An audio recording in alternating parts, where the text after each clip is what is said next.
Hello everyone, आज मैं आपको बताऊंगी इस वीडियो में कि हमने एक ब्लैक कैट को कैसे रेस्क्यू किया। हमारी गाड़ी में के इंजन में आके ये किटन स्टक हो गया था और हमें पता नहीं था। ये दोपहर से बोल रहा था, हमें समझ नहीं आ रही थी कि आवाज़ कहाँ से आ रही है। फिर जब फॉलो किया तो पता चला कि गाड़ी के इंजन में से आवाज़ आ रही है।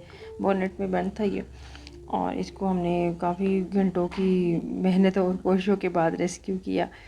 और आप देख सकते हैं जैसे मेरे हाथ सारे भर के हैं इंजन की ग्रीस वगैरह से। भी इसको हमें लगा कि हमारा ख्याल था कि इसको काफ़ी चोटें या कोई बर्निंग हुई होगी क्योंकि काफ़ी हीट होती है, लेकिन ये शुक्र है बिल्कुल सही सलामत ठीक था। इसको फिर मैं अंदर ले आई अपने घर में, और मेरी बाकी भी 2-3 कैट्स हैं मेरी, उनके साथ इसको रखा है। कैट का एरिया है, कैट्स के लिए एरिया स्पेसिफिक किया हुआ, वहाँ पे इसको भी रख दिया। खैर घरेलू कैट्स इतनी जल्दी अटैक नहीं करती, बल्कि डर जाती हैं, खौफज़दा होती हैं। कोई नया किटन या कैट आ जाए ना, चाहे किटन भी उससे डरने लग जाती हैं। हालांकि मेरी कैट्स अडल्ट हैं, उसके बावजूद वो इससे डर रही थी। और ये तो उसको 2-3 थप्पड़ लगा के तो केज में आके आराम से सुकून से बैठ गया। उसको समझ नहीं आ रहा था कि ये कौन है और क्या है। तो ये जो एरिया है ये कैट्स के लिए ही रखा हुआ है। इधर जैसे आप देख सकते हैं ओरियो और टाइगर इधर ही होते हैं मोस्टली।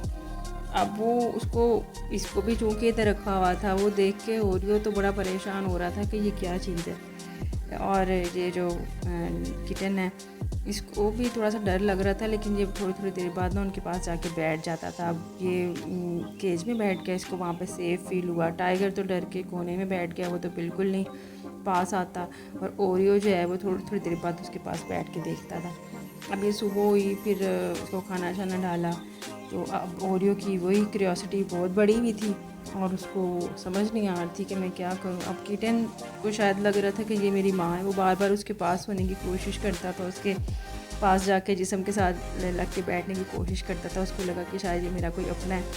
तो ओरियो कभी उसको सूंघता, और कभी जब उसको समझ नहीं आती थी कि ये क्या है तो उसको 2-3 थप्पड़ भी साथ साथ लगाता था कि शायद ये कोई कीड़ा है या मकोड़ा है।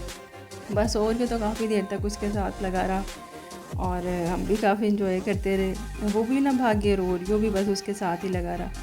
फिर इसको हमने इनकी दोनों की फ्रेंडशिप करवाने की कोशिश की, लेकिन ओरियो भी तैयार नहीं था और वो भी थोड़ा सा अब डरने लग गया। अगले दिन ये भाग के गैरेज में गया और इंजन में जाके छुप गया, और गाड़ी चली गई हमारी जहाँ कहीं जाना था हमने, और ये भी साथ बैठ के तो फिर दोबारा कहीं चला गया और वहाँ से फिर वापस नहीं आया।